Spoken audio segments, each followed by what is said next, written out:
घर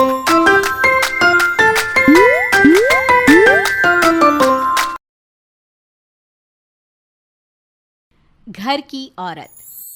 कहते हैं ना, घर दीवारों से नहीं, उसके अंदर रहने वाले लोगों से बनता है। लेकिन क्या हो जब घर के लोग ऐसे हो? सारा दिन खाती रहती हो, सोती रहती हो, कोई काम नहीं है तुम्हारे पास। ऊपर से बहू के आ जाने के बाद तो तुम और निकम्मी हो गई हो। दिखावे के लिए हाथ में माला पकड़ ली है, बाकी कोई काम नहीं करती। अरे कैसी बात कर रहे हैं? अब तो बहू आ गई है, अब तो मेरी बेइज्जती करना बंद कर दीजिए। जैसे तैसे मेरी तो जिंदगी कट गई गालियां खा खा कर। अरे उस बेचारी को तो छोड़ दीजिए। तभी बेटे के जोर जोर से चिल्लाने की आवाज आती है। कहा था ना तुमसे रिजाइन कर दो, क्यों नहीं किया? और ये पर्स लटका कर कहाँ निकली? चलो कमरे में, काम करो घर का। बहू बेटे की लड़ाई सुनकर सास ससुर बाहर आ जाते हैं। सामने खड़ी होती है नई नवेली बहू रीमा। देख लीजिए माँ जी, शादी से पहले तो मेरे माँ पापा के सामने कहा था कि शादी के बाद नौकरी करने देंगे, लेकिन अब क्या कह रहे हैं? तो तुम माँ जी को क्यों बोल रही है बहू? तब उसका मन रहा होगा, अब नहीं है। पर पिताजी, उसके मन से मेरा करियर तो नहीं चल सकता ना।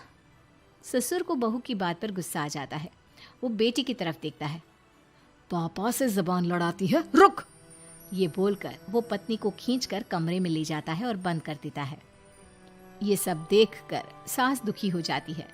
पति के जाने के बाद सास बेटी से कहती है, देख बेटा, अब जमाना कुछ और है। तेरे पिता ने घर में औरतों की कद्र नहीं की, लेकिन तू ऐसा ना बन। शहर की समझदार पढ़ी लिखी लड़की से शादी की है तूने, उसका ख्याल रखा कर, तमीज से पेश आया कर। जा, बहू को कमरे से बाहर ले आ। लेकिन बेटा नहीं मानता और बहू कमरे में सारा दिन बंद रहती है। शाम को बेटा बाहर जाता है कि सास चाय और बिस्कुट लेकर बहू के कमरे में जाती है। बहू बेटा ये ले, चाय पी ले। रो रो कर कैसी शक्ल बना ली है बेटा। माँ जी, ये कैसे लोग हैं? आप कैसे मैनेज कर रही हैं? ऐसे थोड़ी ना होता है माँ जी। घर की औरतों को तो पिताजी और ये इंसान समझते ही नहीं। क्या करूं बेटा, मैंने तो जैसे तैसे सह लिया, लेकिन तू ना सहना। दोनों बात कर ही रहे थे कि ससुर आ जाते हैं। अच्छा, तो अब बहू को भड़का रही हो? बहुत दिन हो गए मार खाए, अब क्या बहू के सामने खाओगे? जाओ यहाँ से, और जरूरत नहीं है ज्यादा इस लड़की को सर पर चढ़ाने की, समझी? बहू को ससुर की बात पर गुस्सा आ जाता है, लेकिन वो कुछ नहीं कहती। आए दिन बहू देखती है कि कैसे उसकी सास और उसके साथ उसका ससुर और पति गंदा व्यवहार करते हैं। फिर एक दिन, ये क्या बनाया है? खाना बनाना नहीं आता क्या? ये बोलकर वो खाने की भरी सारी थाली फेंक देता है। अरे बेटा कोई बात नहीं, शांत हो जा, मैं अभी बाहर से कुछ मंगवा देता हूँ। हाँ पापा, ऑर्डर करिए। ऐसे खाने से तो पेट भरने से रहा। वैसे खाना तुमको बनाना आता नहीं और बाहर जाकर नौकरी करना चाहती हो। अरे तुम जैसे को तो पूछते भी नहीं है बाहर। बहू को पति की बात पर गुस्सा आता है, तभी सास बोल पड़ती है।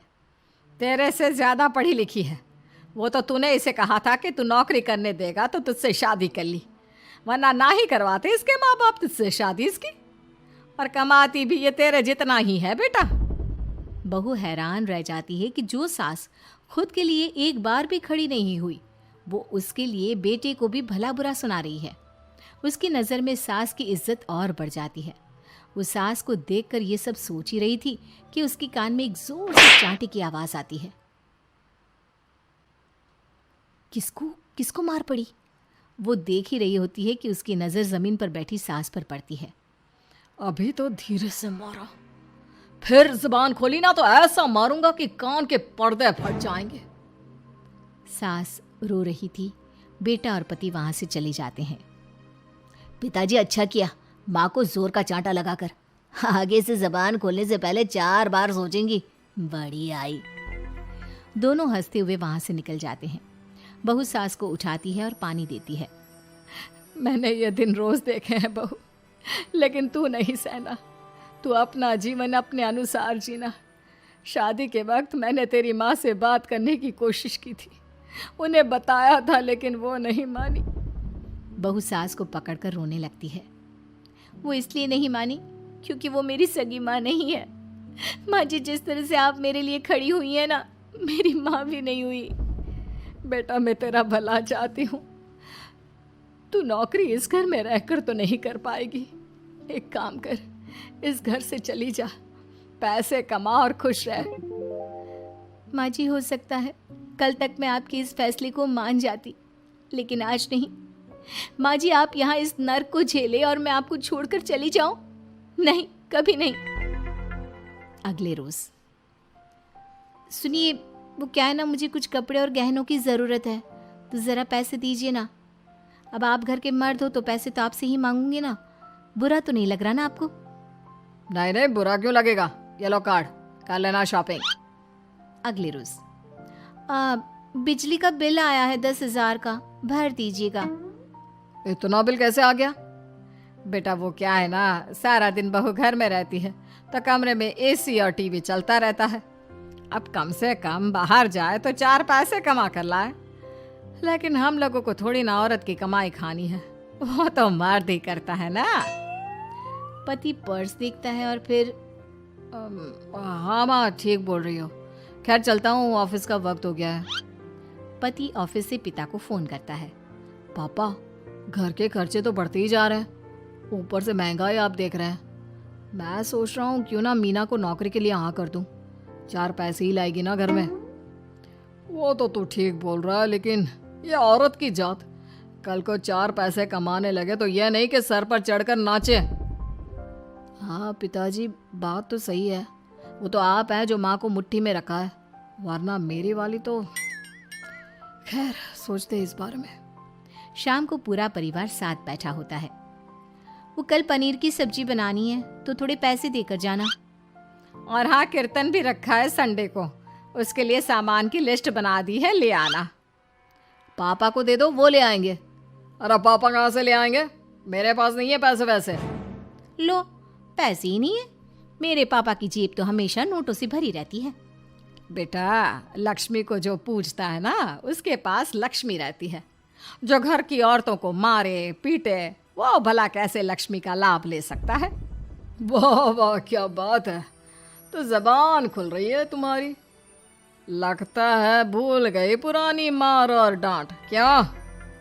हाँ माँ जी शांत हो जाइए, मैं नहीं देख सकती आपको मार खाता, और फिर हो सकता है कि मैं आपको बचाने आऊँ तो ये भी मुझे मारे। ठीक है बहू, मैं कुछ नहीं कहती, तू ये लिस्ट बस दे दे, मैं चलिए आराम करने। फिर अगले रोज, सुनिए जी वो मायके जाना है, वो क्या है ना शादी के बाद से गई नहीं, तो ट्रेन की टिकट बुक करवा देना। तो मैं भी तो साथ जाऊंगा ना तुम्हारे। तो ठीक है फिर फ्लाइट की ही टिकट करवा दीजिए। वो क्या है ना अच्छा थोड़ी ना लगता है, आप पहली बार मेरे साथ जा रहे हो और हम ट्रेन से चले, ठीक है ना? पति ऑफिस जाता है जहाँ उसका दोस्त कहता है, अरे क्या हो गया यार, परेशान सा दिख रहा है। तेरी तो नई नई शादी हुई है, भाभी परेशान कर रही है क्या? अरे नहीं यार, तू तो जानता है थोड़ी सी कमाई में घर चलाना मुश्किल हो रहा है, तू कैसे मैनेज करता है यार? कैसे क्या यार, तू जानता है ना मेरी बीवी रिया को, वो टीचर है, फिर घर में ट्यूशन करती है, साथ में बच्चे भी पढ़ लेते हैं। यार घर नाम की गाड़ी दोनों पहियों के साथ चलने से ही चलती है, वो भी कमाती है और मैं भी, और चल रहा है घर बस।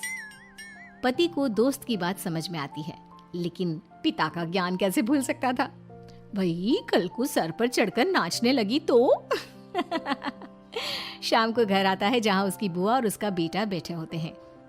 अरे आ गया लल्ला, कैसा थका थका सा लग रहा है, सब ठीक है ना? नमस्ते बुआ, कैसे आना हुआ? कैसा है रमेश? भाई को तो भाई की याद ही नहीं आती। अरे नहीं नहीं भैया, याद नहीं आती तो यहाँ कैसे आता? ये लीजिए मेरी शादी का कार्ड, जरूर आना। पति कार्ड खोलता है। डॉक्टर रश्मि, अरे वाह, तेरी होने वाली बीवी डॉक्टर है। और क्या भैया, आपकी बीवी इंजीनियर तो मेरी डॉक्टर। तभी वहाँ सास आ जाती है। अरे जब घर में ही बिठाना है बेचारी को तो काहे का इंजीनियर है, तो काम वाली ही, घर का काम करती है और आराम। इतनी पढ़ी लिखी लड़की को घर पर क्यों बिठा रखा है? अरे बहू कहीं झोला छाप डिग्री तो नहीं लेकर आई है? पत्नी की बुराई सुनकर पति को गुस्सा आता है। नहीं बुआ, यूनिवर्सिटी टॉपर है मेरी मीना, और हाँ बड़ी कंपनी में काम भी करती है, बस शादी के बाद कुछ महीनों की छुट्टी ली थी। अगले हफ्ते से ऑफिस शुरू हो जाएगा। क्यों मीना? तभी ससुर आ जाते हैं। हाँ, लेकिन फिर घर का काम कैसे होगा? और पैसे कमाने लगेगी तो सर पर। पिता की बात पूरी नहीं हुई कि बेटा, सर पर चढ़ने का हक है उसका पापा। पत्नी है वो मेरी, यानी मेरे घर की रानी, और रानियां तो सर का ताज होती है। क्यों मीना? मीना पति की बात सुनकर शर्मा जाती है। वाह बेटा, तू सही समय में समझ गया कि औरतों की इज्जत करने वाले घर में शांति और लक्ष्मी का वास होता है।